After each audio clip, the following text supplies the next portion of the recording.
창세기 29장 21절로 35절 한 절씩 저와 여러분이 교독을 하도록 하겠습니다. 야곱이 라반에게 이르되 내 기한이 찼으니 내 아내를 내게 주소서 내가 그에게 들어가겠나이다. 라반이 그곳 사람을 다 모아 잔치를 하고 저녁에 그의 딸 레아를 야곱에게로 데려가매 야곱이 그에게로 들어가니라. 라반이 또 그의 여종 실바를 그의 딸 레아에게 시녀로 주었더라. 야곱이 아침에 보니 레아라 라반에게 이르되 외삼촌이 어찌하여 내게 이같이 행하셨나이까? 내가 라헬을 위하여 외삼촌을 섬기지 아니하였나이까? 외삼촌이 나를 속이심은 어찌됨이니까? 라반이 이르되 언니보다 아우를 먼저 주는 것은 우리 지방에서 하지 아니하는 바이라. 이를 위하여 7일을 채우라. 우리가 그도 내게 주리니 내가 또 나를 7년 동안 섬길지니라. 야곱이 그대로 하여 그 7일을 채우매 라반이 딸 라헬도 그에게 아내로 주고 라반이 또 그의 여종 빌하를 그의 딸 라헬에게 주어 시녀가 되게 하매 야곱이 또한 라헬에게로 들어갔고 그가 레아보다 라헬을 더 사랑하여 다시 7년 동안 라반을 섬겼더라. 여호와께서 레아가 사랑받지 못함을 보시고 그의 태를 여셨으나 라헬은 자녀가 없었더라. 레아가 임신하여 아들을 낳고 그 이름을 르우벤이라 하여 이르되 여호와께서 나의 괴로움을 돌보셨으니 이젠 내 남편이 나를 사랑하리로다 하였더라.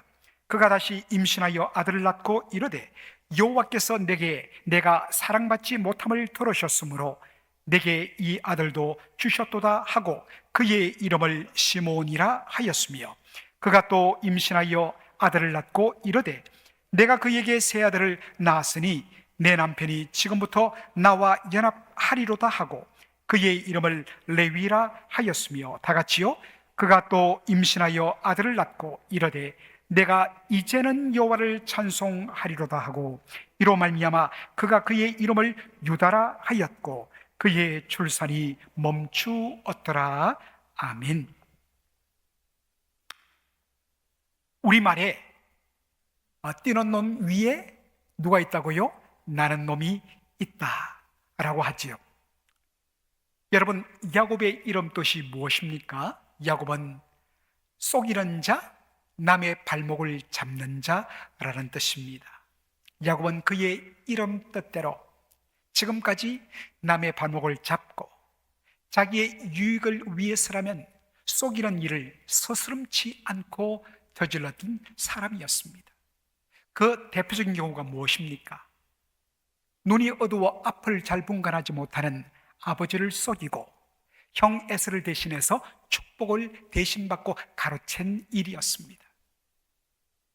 그런데 오늘 본문에 보면 야곱보다 한 수 위의 인물이 등장하는데 누구지요? 그의 외삼촌 라반입니다.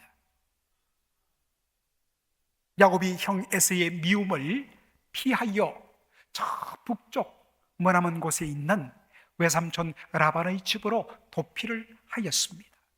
그런데 외삼촌 라반에게는 두 딸이 있었는데 첫째 딸이 레아이고 둘째 딸이 바로 라헬, 레이철, 라헬이었습니다.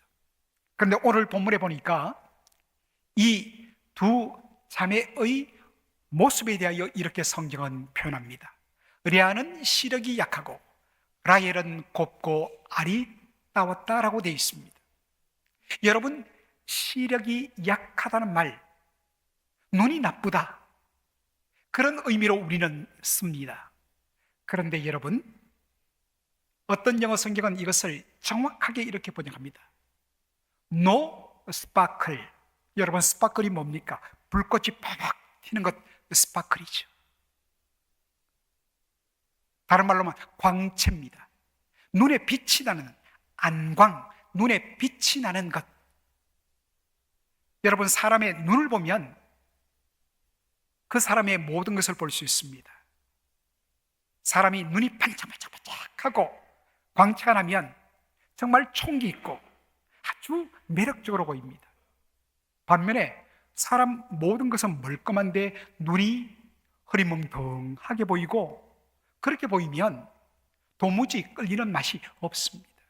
참 사람 눈빛이 중요합니다. 그래서 우리 성도 여러분들, 특별히 한 번씩 거울을 보시고 자신의 눈빛을 한번 보시기 바랍니다. 굉장히 중요합니다. 특별히 비즈니스를 하거나 사람들을 만나는 그러한 자리에 있는 분들은 날마다 자신의 눈빛을 한번 그렇게 살펴야 됩니다. 따라서 리아의 눈에 노 스파클, 광채가 없었다는 것, 총기가 없고 전혀 매력적이지 않았다는 것입니다. 반면에 라헬은 곱고 아리따우니 이목구비가 얼굴이 아주 그렇게 예쁠 뿐만 아니라 바로 눈에 총기가 있었다는 것입니다. 그러니 여러분, 야곱의 눈길이 누구에게로도 향했을까요? 자연스럽게 레아보다는 라헬에게로 더 간 것, 이건 모든 사람들이 옆에서 봐도 다 보이는 것입니다. 이것을 간파한 외삼촌 라반이 제안을 합니다. 나를 위하여 7년간 무보수로 일해주면 그것을 결혼 지참금으로 내가 여기고 내 딸 라헬을 너에게 주겠다, 결혼시켜 주겠다라고 말합니다. 그래서 야곱이 이것을 받아들이고 라헬을 위하여 7년 동안 외삼촌을 위하여 일을 합니다. 그런데 성경에 보니까 20절에 야곱이 라헬을 사랑함으로 7년을 수일처럼, 며칠처럼 여겼다는 것입니다. 여러분, 소망이 있으면요, 7년이란 어마어마한 긴 시간이지만 이게 며칠처럼 여겨지는 것입니다. 반면에 삶의 의미가 없고 목적이 없고 소망이 없으면 이 하루하루가 1년 같고 10년 같고 지옥 같습니다. 우리 예수 믿는 사람들은 언제나 삶의 소망과 의미와 목적을 가지고, 그리고 최종적으로 우리가 저 천성에 들어가 우리 주님과 함께 거한다는 최종적인 우리는 분명한 소망이 있기 때문에 이 하루하루를 의미 없이 지루하게 보내는 것이 아니라 천국을 준비하고 천국을 미리 맛보고 사랑하며 축복하며 소망을 가지고 그렇게 살아가면 하루하루가 신나고 즐거울 줄로 믿습니다. 이 예수 믿는 사람들 삶이 이렇게 되어야 됩니다. 드디어 7년이 지났습니다. 성대한 결혼잔치가 열렸는데요, 고대 근동사회의 결혼식에서 가장 중요한 것이 무엇일까요? 포도주입니다. 요한복음 2장, 제가 몇 달 전에 설교했지만 그 요한복음 2장에 보면 가나 혼인잔치에 예수님이 초대를 받았는데 뭐가 떨어졌죠? 포도주가 떨어졌어요. 그러니까 이 결혼잔치를 준비한 바로 신랑과 그리고 연회를 전체 총괄하는 연회장이 너무나 어쩔 줄을 몰랐습니다. 그래서 예수님이 물로 포도주를 만든 사건을 우리가 살폈지 않습니까? 그만큼 포도주가 중요하기 때문에 결혼식 날 모인 사람들이 술을 마실 뿐만 아니라 특별히 축한다는 의미에서 신랑 야곱에게 전부 다 잔을 건네주었을 것입니다. 기분이 좋았던 야곱이 다 받아 마셨겠죠. 그러는 바람에 어느 사이에 술이 확 채버렸습니다. 바로 이것을 노린 라반이 불 꺼진 캄캄한 신혼방에 라헬 대신 리아를 넣었습니다. 첫날이 그렇게 지났습니다. 다음날 눈을 뜬 야곱은 깜짝 놀라고 말았습니다. 자기 옆에 누워있는 여인은 그가 그토록 사모하던 라헬이 아니라 바로 리아였기 때문입니다. 흐린 눈으로 스방님 하면서 싹 웃는, 생각만 해도 오싹거리는,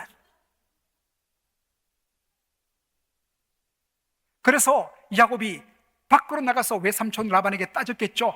외삼촌이 이럴 수가 있습니까? 어떻게 약속을 이렇게 어길 수가 있습니까? 그랬더니 야곱이 오리발을 내밉니다. 우리 지방에서는 언니보다 아우를, 동생을 먼저 보내는 법이 없다. 그러면 진작 말해줄 것이지. 그러면서 라반은 조카 야곱에게 제안을 하죠. 나를 위하여 7년 더 무보수로 일해주면 너가 그토록 원하는 라헬도 아내로 주겠다. 그렇게 해서 울며 겨자 먹기로 이 제안을 받아들이고서 또 7년간을 일해줍니다. 그리고 7일 후에 드디어 그토록 기다렸던 라헬과 합방을 하게 되죠. 여러분, 야곱은 자신의 이익을 위해서라면, 목적을 위해서라면 수단과 방법을 가리지 않고 남을 속이며 발목 잡는 일을 행했던 사람이었습니다. 그런데 자신보다 한 수 위의 외삼촌 라반으로부터 호되게 당하고 맙니다. 그런데 여기서 끝이지 않습니다. 우리가 창세기를 계속 읽어보면 자그마치 10번 동안 야곱과 약속한 것을 어기며 속이며 계속해서 야곱의 등을 쳐먹는 외삼촌 라반을 보게 됩니다. 그동안 얼마나 많은 사람이 야곱의 속임수에 넘어가면서 우라통이 터지고 얼마나 큰 상처를 입었겠습니까?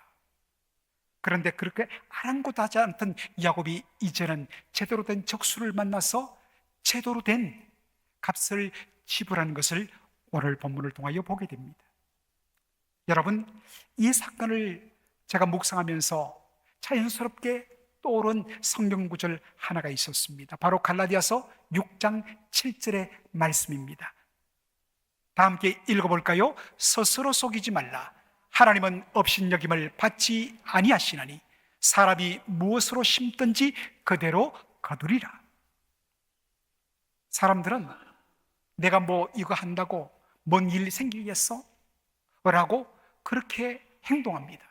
그런데 바울은 말합니다. 그것은 너 자신을 속이는 일이다. 하나님은 절대로 사람에 의해서 업신여김, 조롱을 당하지 않는다. 하나님은 반드시 사람이 무엇으로 심든지 거두게 하시는 하나님이시다. 선을 심으면 선을 거둘 것이고, 악을 심고 다른 사람들에게 상처를 주고 고통을 주면 반드시 돌려받게 하시는 것이 하나님의 공이라는 것입니다.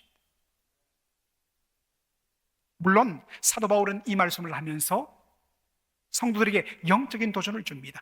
자신의 육체를 위하여 심는 자는 육체로부터 썩어질 것을 거두고 성령을 위하여 심는 자는 성령으로 영생을 거두리라.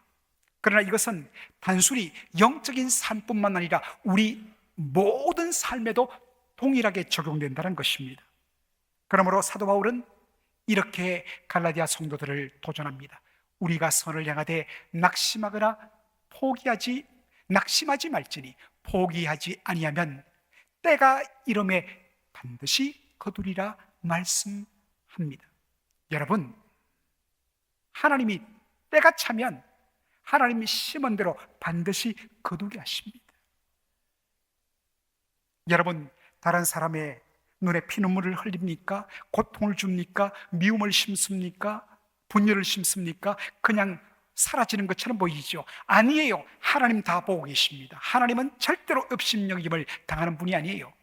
반드시 그것을 거두되 몇 배로 하나님 돌려주시는 하나님이십니다. 지금 당장 내가 이렇게 착한 일을 하고 열심을 내고 헌신하고 내가 이렇게 사랑하지만 뭐 돌아오는 것도 없고 사람들 반응도 별로 없고 하면서 때때로 우리는 낙심하거나 포기할 때가 있습니다. 그러지 말라는 것입니다. 왜냐? 하나님이 다 보고 계시거든요. 하나님은 반드시 심은 대로 거두게 하시는 하나님이십니다. 하나님 정하신 때가 되면 하나님 기억하시고 다 모아두셨다가 계산하셨다가 하나님 그대로 돌려주신다는 것입니다. 그러므로 바울은 이렇게 권면합니다. 우리는 기회에 있는 대로 우리에게 기회가 주어질 때마다 열심을 다하여 착한 일을 행하되 모든 사람에게, 특별히 그 중에서도 믿음의 가정, 믿음의 형제 자매들에게 있어서는 더 열심히 선을 일을 행하고 착한 일을 하라는 것입니다. 이 엄중한 말씀, 하나님은 사람이 무엇으로 심든지 거두게 하신다는 것, 이 사실을 꼭 기억하시는 여러분 되기를 소원합니다. 야곱은 처음부터 눈빛이 흐린, 노스파클, 총기가 없는 레아를 마음에 두지 않았습니다. 더구나 외삼촌 라반에 의해서 속임당하고 덤탱이로 그렇게 아내로 맞아들였기 때문에 레아를 더욱이나 싫어했습니다. 또한 이제는 라헬이 가만히 있지 않습니다. 처음에는 같은 한 자매였지만은 이제는 한 남편을 두고 경쟁하는 사이가 되었기 때문에 남편을 독차지하기 위해서 라헬이 레아에게 가는 것을 원치 않았습니다. 이제 우리가 레아의 입장에서 한번 바라보십시다. 레아는 야곱을 원하는 것이 아니었습니다. 그런데 자기 자식들을 통하여서 자신의 욕망을 채우고 돈을 벌려는 이 아버지 라반의 간악함 때문에 원치도 않는 남자와 강제로 결혼을 했습니다. 그리고 자신의 침소는 찾지 않고 늘 동생 라헬의 침소에 머무는 야곱 때문에 큰 상처를 입었습니다. 그리고 자신을 언니가 아닌 경쟁자로 여기면서 남편을 완전히 자기에게만 붙들어 두는 동생 라헬 때문에 마음의 상처를 입었습니다. 그 집안 그 누구도, 아버지도 동생도 남편도 이 레아의 마음을 헤아려 주지 못하고 오히려 고통과 상처를 주었습니다. 정말 절망적이었죠. 그런데 이 레아의 눈물과 한숨과 탄식을 듣고 보시는 분이 계셨습니다. 하나님이십니다. 그래서 창세기 29장 31절은 이렇게 말합니다. 여호와께서 레아가 사랑받지 못함을 보시고, 여러분 여기에 보셨다는 이 히브리어 단어는 계속적 용법으로 기록되어 있습니다. 그 누구도 그들도 보지 않고 무시하고 외면하고 박대했던 이 레아를 하나님은 그 순간에도 계속 주목하시고 바라보시고 모든 것을 다 보셨다는 사실입니다. 사람들이 너를 전혀 돌아보지 않느냐? 염려 마라. 내가 있지 않냐? 그리고서는 하나님께서 그 받지 못한 사랑을 레아에게 쏟아주시면서 뭘 하느냐? 그의 태를 열어주셨어요. 그래서 오늘 본문에 보면 그가 연속해서 매년마다 아들을 넷이나 연속으로 낳게 하시는 것을 봅니다. 반면에 라헬은 자녀가 없었더라 라고 되어 있습니다. 여러분, 라헬은 남편의 사랑을 독차지했습니다. 그래서 날마다 남편과 함께 살았습니다.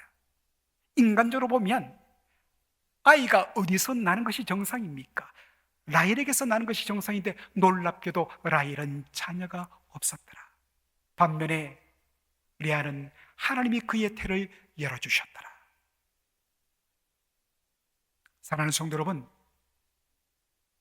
아무리 환경이 좋고 조건이 좋아도요, 다 될 것 같아도요, 최종적으로 하나님께서 오케이 하지 아니하시고 하나님께서 허락하지 아니하시고 하나님이 열어주지 아니하시면 열리지 않는다는 겁니다. 이것은 우리 인생의 모든 부분에 다 그대로 적용됩니다. 사랑하는 성도 여러분, 우리를 둘러싼 환경과 형편이 힘들고 어려울 수 있습니다. 인간적인 어떤 계산을 해보면 도무지 답이 나오지 않는, 여기서는 어떠한 일도 생기지 않는 일들이 너무나 많습니다. 그러나 사람은 안 된다고, 이제는 불가능하다고 포기할 때에 하나님께서 붙드시고 하나님께서 문을 활짝 열어주시면 닫을 자가 없습니다. 하나님께서 작정하시고 축복의 문을 열어주시고 하나님이 부어주시면요, 그 축복을 가로막을 자가 없습니다. 오히려 우리가 가진 약점과 부족함은 하나님께서 행하시는 능력과 긍휼을 받는 지름길이 된다는 것입니다. 반면에 사람이요 너무 형편이 좋고 조건이 좋고 환경이 좋으면요 자연스럽게 그것만을 바라보고 하나님을 의지하지 않습니다. 내 힘으로, 내 조건으로, 내 환경으로 모든 것 다 한다고 생각합니다. 그러면요, 절대로 열리지 않습니다. 그러므로 어떠한 처지와 형편에도 나의 힘으로 모든 것이 되는 것이 아니라 하나님이 열어주시면 안 되기 때문에 하나님, 저에게 복을 내려 주옵소서, 오직 하나님을 의지합니다. 이게 믿음입니다.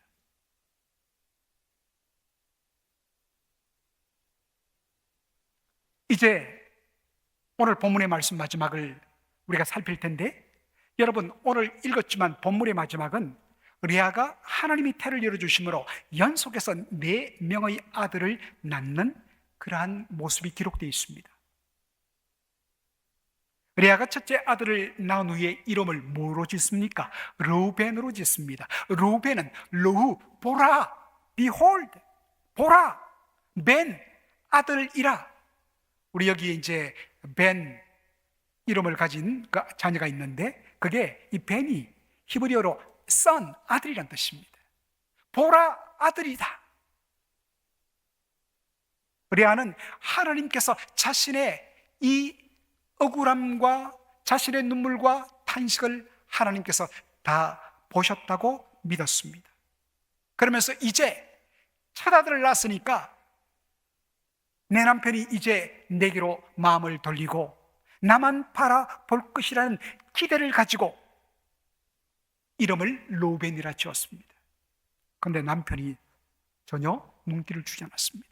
그런 가운데 하나님이 두 번째로 태를 열어주시니까 아들을 낳고서 이름을 뭐로 짓습니까? 시므온. 시므온은 들었다. 하나님이 나의 눈물과 나의 한숨과 탄식을 들으셨다. 그래서 아들을 주셨다. 그러면서 남편이 자신의 이 하소연, 억울함을 들어줄 것을 기대하는 마음으로 그렇게 이름을 짓습니다. 그런데 이번에도 남편이 외면합니다. 그런 가운데 세 번째로 아들을 낳게 되었을 때 그 이름을 레위라 짓습니다. 레위는 유나이티드, 연합되었다라는 뜻입니다. 내가 이렇게 떡두비 같은 세 아들을 연속으로 낳았으니까 이제 내 남편이 라헬에게서 돌아서서 나와 방을 합치고 나와 함께 연합되어 살 것이라는 남편에 대한 기대와 소망을 가지고 이름을 연속으로 그렇게 짓습니다. 그런데 남편이 전혀 반응이 없습니다. 그러다가 거의 1년에 한두 번 방에 들어왔는데 그때 또 임신을 해요. 그리고서는 넷째 아들을 낳는데 그 이름을 뭐라고 짓습니까? 유다. 이 유다는 찬양이라는 히브리어 뜻을 가지고 있습니다. 여러분, 이 이름의 순서를 잘 보십시오. 첫째부터 셋째를 낳을 때까지는 그 이름이 다 남편과 관련되어 있습니다. 남편의 사랑을 갈구하고 남편이 돌아오기를 열망하는 그러한 그녀의 마음이 담긴 그런 이름입니다. 레아는 처음에는 남편의 사랑에 목말라 몸부림칩니다. 어떻게 하면 저 남편의 마음을 돌릴까? 저 남편의 사랑을 내가 라헬로부터 돌려서 독차지할까? 오직 관심은 남편의 사랑이었습니다. 그런데 어느 순간부터 라헬의 마음속에 그의 내면에 하나님의 사랑이 쭉 흘러들어옵니다. 그리고 그 하나님의 사랑과 하나님의 따뜻한 격려가 그녀의 마음을 채우기 시작했습니다. 어느 순간에 하나님의 사랑이 그의 마음 모든 부분을 딱 채워버리니까 더 이상 남편의 사랑이 없어도 남편이 주목하지 않아도 그건 중요하지 않았어요. 내 마음을 알아주시고 내 마음을 사랑으로 채우시는 그 하나님의 사랑으로 충만하게 되니까 남편 때문에, 환경 때문에 일어났던 탄식과 절망이 찬양으로 바뀌어버리는 것입니다. 이게 은혜 받는 겁니다. 사랑하는 성도 여러분, 이 레아의 변화된 모습은 우리의 영적 삶에 굉장한 도전을 줍니다. 사랑하는 성도 여러분, 사람을 통하여서 그리고 물질을 통하여서 또 그 무엇을 가지고 나의 빈 영혼의 마음의 공간을 채우려 하면 어느 정도는 채워지는 것 같아요. 그런데 일정한 시간이 지나면 다시 쭉 빠져나가고 갈급함이 일어나는 것을 우리는 삶을 통하여 얼마나 많이 경험했습니까? 왜냐? 우리의 영혼은 결코 사람으로는 채워질 수 없는 것이기 때문입니다. 오직 우리의 영혼을 채울 수 있는 분은 오직 한 분, 하나님 한 분밖에 없습니다. 아무리 힘들고 아무리 사랑을 못 받고 아무리 환경이 힘들더라도 하나님의 사랑이 우리에게 찾아오고 그 하나님의 긍휼과 사랑이 우리의 심령을 채워나가면 어디서 그런 힘이 나는지 새 힘을 갖고 우리의 입술에는 탄식이 사라지고 찬양이 넘쳐나게 되는 것입니다. 여러분, 요즘에 여러분의 입술에서 무엇이 더 많은지를 한번 보십시오. 입만 열면 짜증과 불평과 탄식과 원망이 한숨인가? 물론 우리 사람이 온전치는 못하죠.